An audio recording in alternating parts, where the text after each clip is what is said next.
এটা সময় আছিল যেতিয়া আমি শিক্ষকৰ ভয়ত থৰথৰকে কঁপিছিলো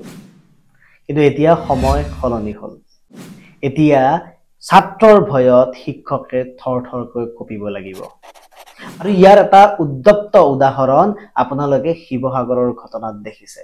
যদি আপুনি এজন শিক্ষক হয় সাৱধান হোৱা সময় আহি আপুনি এজন ছাত্ৰক এটা পানিশমেন্ট দিয়াৰ আগত এটা শাস্তি দিয়াৰ আগত তেওঁ কিবা এটা কথা বুজোৱাৰ আগত এইটো কথা 10 বাৰ ভাবি ল'ব লাগিব যে কেতিয়াবা এইজন ছাত্ৰই কিবা চোকা অস্ত্ৰ লৈ আপোনাক আক্ৰমণ যাতে নকৰে কিন্তু কিয় হৈ আছে এনেকুৱা ধৰণৰ ঘটনা ইয়াৰ বেকৰ আৰৰ কাহিনী কি হেয়া মই আপোনালোকক বুজাব নাযাওঁ কিন্তু এই ঘটনাটোৰ বাবে আমি কাক কাক জগৰীয়া কৰিব পাৰো আৰু কোন কোন আমি ইয়াৰ কাৰণে সতৰ্ক হ'ব লাগিব সেই বিষয়ে আমি এইটো ভিডিঅ'ত আলোচনা কৰিম প্ৰথমতে আহো পিতৃ মাতৃৰ দায়িত্ব এটা সাইন্টিফিক্যালি এই বস্তুটো প্ৰুভেন হৈছে যে এজন বাচ্চা জন্ম হয় 1 পৰা 5 বছৰ বয়সলৈকে যিমানখিনি ক্যাৰেক্টাৰ ডেভেলপ হয় তেওঁলোকৰ যেনেকুৱা বিহেভিয়াৰ হয় তেওঁলোকে যেনেকুৱা ধৰণৰ ভাষা ক'ব তেওঁলোকে যি ধৰণে বস্তুবিলাকৰ কথা ভাবিব এই গোটেইখিনি বস্তু ডিপেন্ড কৰে তেওঁৰ মাকৰ ওপৰত যাৰ কোলাত বহি ডাঙৰ হয় তেওঁৰ গোটেই চৰিত্ৰবিলাকক কপি কৰিব চেষ্টা কৰে 0 পৰা 5 বছৰৰ ভিতৰত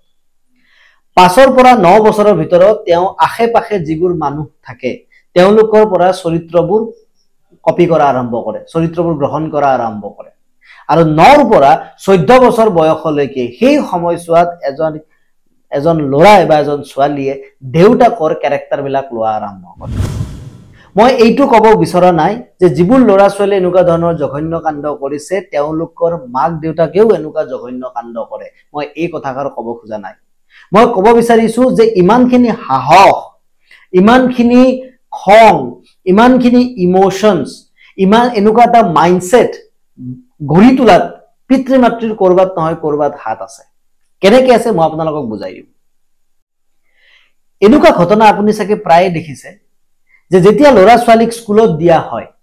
স্পেশালি সম্ভ্ৰান্ত ঘৰৰ ল'ৰা ছোৱালীৰ পৰা এই বস্তুটো বেসিক্যালি দেখিবলৈ পোৱা যায় যেতিয়া ল'ৰা ছোৱালীক স্কুলত দিয়া হয় আৰু শিক্ষকৰ পৰা যদি কিবা এটা ভুল হয় তেতিয়া হলে পেৰেন্টস বিলাকে মাক দেউতাক বিলাকে ষ্টুডেন্টৰ আগত নিজৰ সন্তানৰ আগত এই শিক্ষকৰ নেগেটিভ পইণ্ট বিলাক আলোচনা কৰা আৰম্ভ কৰে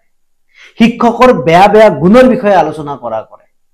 আপুনি চাব এটা সময়ত যেতিয়া কোনোবা ছাত্ৰই স্কুলত শিক্ষকৰ মাৰ খাই আহিছিল তেতিয়া ঘৰৰ মানুহে সদায় ছাত্ৰটোক গালি পাৰিছিল যে তই নুকা স্কুলত কি কাম কৰিছ যে আজি মাৰ খাই আহিছ কিন্তু আজিৰ যুগত যদি কোনোবা ল'ৰা ছোৱালীয়ে শিক্ষকৰ পৰা মাৰ খাই আহে মাৰ খোৱাটো এতিয়া বন্ধই হৈ গল যদি শিক্ষকৰ পৰা গালি খাই আহে যদি ধমকি খাই আহে তেতিয়া মাক দেউতাকে আগতে শিক্ষকজনক ধৰে যে কিয় তেওঁৰ সন্তানক গালি পাৰিলে যদি এজন পিতৃ মাতৃয়ে তেওঁৰ সন্তানৰ সন্মুখত তেওঁৰ শিক্ষকজনক সন্মান নকৰে যদি এজন পিতৃ মাতৃয়ে তেওঁৰ সন্তানৰ সন্মুখৰ আগত শিক্ষকৰ বদনাম গায় শিক্ষকৰ বেয়া গুণৰ বিষয়ে কয় তেতিয়া হলে কোনো ছাত্ৰই নিজৰ শিক্ষকক কেতিয়াও সন্মান কৰিব নোৱাৰিব আৰু ইয়াত লগতে মই পিতৃ মাতৃসকলক এটা সতৰ্ক কৰি দিওঁ যদি আপোনাৰ সন্তানে তেওঁৰ শিক্ষকক সন্মান নকৰে তেতিয়া হলে এইটো 110% সিওৰ যে সেইটো সন্তানে পিতৃ মাতৃকো এদিন সন্মান কৰা বন্ধ কৰি দিব তো যদি আপোনালোকে কেতিয়াবা কোনো কাৰণত যদি আপোনাৰ সন্তানৰ সন্মুখত তেওঁৰ শিক্ষকৰ কিবা নেগেটিভ পইণ্ট ডিসকাস কৰিছে বদনাম কৰিছে এইটো অতি সোনকালে বন্ধ কৰক হয়তো কোনোবাজন শিক্ষকৰো ভুল হ'ব পাৰে এটা ল'ৰা ছোৱালী ডাঙৰ কৰাত কাৰণ শিক্ষক কোনো ভগৱান নহয় শিক্ষকও একোজন মানুহ যদি শিক্ষকৰ কিবা ভুল আপুনি দেখে আপুনি শিক্ষকজনৰ লগত বহি কথা পাতিব পাৰে আপুনি শিক্ষকজনৰ স্কুলত কমপ্লেইনও কৰিব পাৰে কিন্তু এই গুটেই ঘটনা আপুনি আপোনাৰ সন্তানে গম নোপোৱাকৈ কৰিব লাগিব আৰু এই ঘটনাটো যদি কোনোবাই সালিজাৰি চাই মই 110% সিওৰ দি ক'ব পাৰো যে ইয়াত কেতিয়াবা নহয় কেতিয়াবা তেওঁলোকৰ পিতৃ মাতৃয়ে সেইজন প্ৰধান আচাৰ্যক লৈ সেইজন প্ৰধান শিক্ষকক লৈ কেতিয়াবা নহয় কেতিয়াবা ঘৰত নেগেটিভ কথা ডিসকাস কৰিছে আৰু ইমানখিনি নেগেটিভ কথা ডিসকাস কৰিছে যে সেইজন ল'ৰাৰ ব্ৰেইনতো এজন শিক্ষকৰ বিষয়ে নেগেটিভ থট জমা হৈছে যদি এজন পিতৃ মাতৃয়ে সন্তানৰ আগত শিক্ষকৰ বিষয়ে পজিটিভ কথা ক'লেহেঁতেন, শিক্ষকক কিয় সন্মান কৰিব লাগে সেইটো বাৰ বুজালেহেঁতেন, শিক্ষকে যিয়ে ভুল নকৰক কিয় কিন্তু শিক্ষক সদায় এই কথাষাৰ যদি বাৰে বুজালেহেঁতেন, তেতিয়াহ'লে এজন মানুহৰ ব্ৰেইনটো ইমানখিনিও পাৱাৰফুল হ'ব নোৱাৰে যে এজন শিক্ষকক হত্যা কৰি পেলাব পাৰে। এজ এ পেৰেণ্টিং কোচ প্ৰথম মই পিতৃ মাতৃয়ে কি কৰিব লাগিব, কি কৰিব নালাগিব আৰু ইয়াৰে আঁৰত পিতৃ মাতৃৰ কেনেকুৱা ধৰণৰ ভুল আছে এই বিষয়ে আগতে আমি আলোচনা কৰিম। চাওক, যদি এনেকুৱা এটা জঘন্য কাণ্ডত কোনোবা এজন 15 বছৰীয়া বালক এজন যদি লিপ্ত হ'বলগীয়া হয়, তেতিয়াহ'লে তেওঁৰ এনেকুৱা মাইণ্ডছেটৰ আঁৰত কিন্তু ঘৰৰ মানুহৰ কৰবাত নহয় কৰবাত অৰিহণা ডেফিনেটলি থাকিব। এনেকুৱা মাইণ্ডছেটৰ শিপা এডাল ঘৰতে গ্ৰ' কৰিব লাগিব। এটা চাইণ্টিফিকেলি এই বস্তুটো প্ৰুভেন হৈছে যে এজন বাচ্চা জন্ম হৈ 1 পৰা 5 বছৰ বয়সলৈকে যিমানখিনি কেৰেক্টাৰ ডেভেলপ হয়, তেওঁলোকৰ যেনেকুৱা বিহেভিয়াৰ হয়, তেওঁলোকে যেনেকুৱা ধৰণৰ ভাষা ক'ব, তেওঁলোকে যি ধৰণে বস্তুবিলাকৰ কথা ভাবিব, এই গোটেইখিনি বস্তু ডিপেণ্ড কৰে তেওঁৰ মাকৰ ওপৰত। যাৰ কোলাত বহি ডাঙৰ হয়, তেওঁৰ গোটেই চৰিত্ৰবিলাকক কপি কৰিব চেষ্টা কৰে 0 পৰা 5 বছৰৰ ভিতৰত। 5 পৰা 9 বছৰৰ ভিতৰত তেওঁ আশে পাশে যিবোৰ মানুহ থাকে তেওঁলোকৰ পৰা চৰিত্ৰবোৰ কপি কৰা আৰম্ভ কৰে, চৰিত্ৰবোৰ গ্ৰহণ কৰা আৰম্ভ কৰে। আৰু 9 পৰা 14 বছৰ বয়সলৈকে সেই সময়ছোৱাত এজন ল'ৰাই বা এজন ছোৱালীয়ে দেউতাকৰ কেৰেক্টাৰবিলাক লোৱা আৰম্ভ কৰে। মই এইটো ক'ব বিচৰা নাই যে এনেকুৱা জঘন্য কাণ্ড কৰাৰ আঁৰত পিতৃ মাতৃৰ, মই এইটো ক'ব বিচৰা নাই যে যিবোৰ ল'ৰা ছোৱালী এনেকুৱা ধৰণৰ জঘন্য কাণ্ড কৰিছে তেওঁলোকৰ মাক দেউতাকেও এনেকুৱা জঘন্য কাণ্ড কৰে, মই এই কথাষাৰ ক'ব খোজা নাই। মই ক'ব বিচাৰিছো যে ইমানখিনি সাহস, ইমানখিনি খং, ইমানখিনি ইমোশনছ,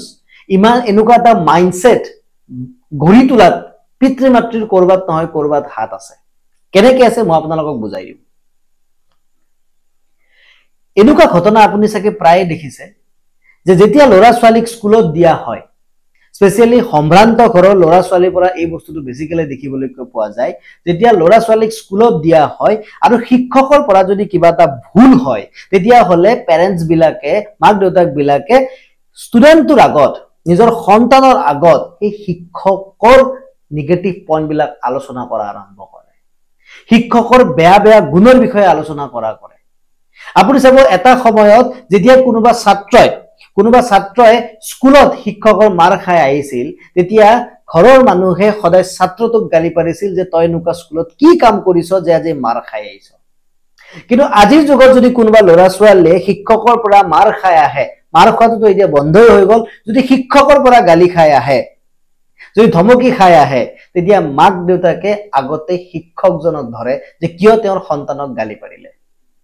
যদি এজন পিতৃ মাতৃয়ে তেওঁৰ সন্তানৰ সন্মুখত তেওঁৰ শিক্ষকজনক সন্মান নকৰে, যদি এজন পিতৃ মাতৃয়ে তেওঁৰ সন্তানৰ সন্মুখৰ আগত শিক্ষকৰ বদনাম গায়, শিক্ষকৰ বেয়া গুণৰ বিষয়ে কয়, তেতিয়াহ'লে কোনো ছাত্ৰই নিজৰ শিক্ষকক কেতিয়াও সন্মান কৰিব নোৱাৰিব।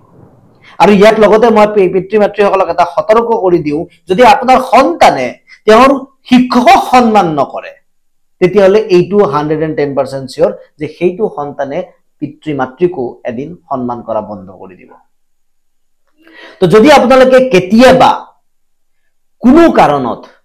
যদি আপোনাৰ সন্তানৰ সন্মুখত তেওঁৰ শিক্ষকৰ কিবা নিগেটিভ পইণ্ট ডিছকাছ কৰিছে, বদনাম কৰিছে, এইটো অতি সোনকালে বন্ধ কৰক। হয়তো কোনোবাজন শিক্ষকৰো ভুল হ'ব পাৰে এটা ল'ৰা ছোৱালী ডাঙৰ কৰাত, কাৰণ শিক্ষক কোনো ভগৱান নহয়, শিক্ষকো একোজন মানুহ। যদি শিক্ষকৰ কিবা ভুল আপুনি দেখে, আপুনি শিক্ষকজনৰ লগত বহি কথা পাতিব পাৰে, আপুনি শিক্ষকজনৰ স্কুলত কমপ্লেইনো কৰিব পাৰে, কিন্তু এই গোটেই ঘটনা আপুনি আপোনাৰ সন্তানে গম নোপোৱাকৈ কৰিব লাগিব। আৰু এই ঘটনাটোত যদি কোনোবাই চালি জাৰি চাই, মই 110% চিয়ৰ বুলি ক'ব পাৰো যে ইয়াত কেতিয়াবা নহয় কেতিয়াবা তেওঁলোকৰ পিতৃ মাতৃয়ে সেইজন প্ৰধান আচাৰ্যক লৈ, সেইজন প্ৰধান শিক্ষকক লৈ কেতিয়াবা নহয় কেতিয়াবা ঘৰত নিগেটিভ কথা ডিছকাছ কৰিছে। আৰু ইমানখিনি নিগেটিভ কথা ডিছকাছ কৰিছে যে সেইজন ল'ৰাৰ ব্ৰেইনতো এজন শিক্ষকৰ বিষয়ে নিগেটিভ থট জমা হৈছে। যদি এজন পিতৃ মাতৃয়ে সন্তানৰ আগত শিক্ষকৰ বিষয়ে পজিটিভ কথা ক'লেহেঁতেন, শিক্ষকক কিয় সন্মান কৰিব লাগে সেইটো বাৰ বুজালেহেঁতেন, শিক্ষকে যিয়ে ভুল নকৰক কিয় কিন্তু শিক্ষক সদায় এই কথাষাৰ যদি বাৰে বুজালেহেঁতেন, তেতিয়াহ'লে এজন মানুহৰ ব্ৰেইনটো ইমানখিনিও পাৱাৰফুল হ'ব নোৱাৰে যে এজন শিক্ষকক হত্যা কৰি পেলাব পাৰে।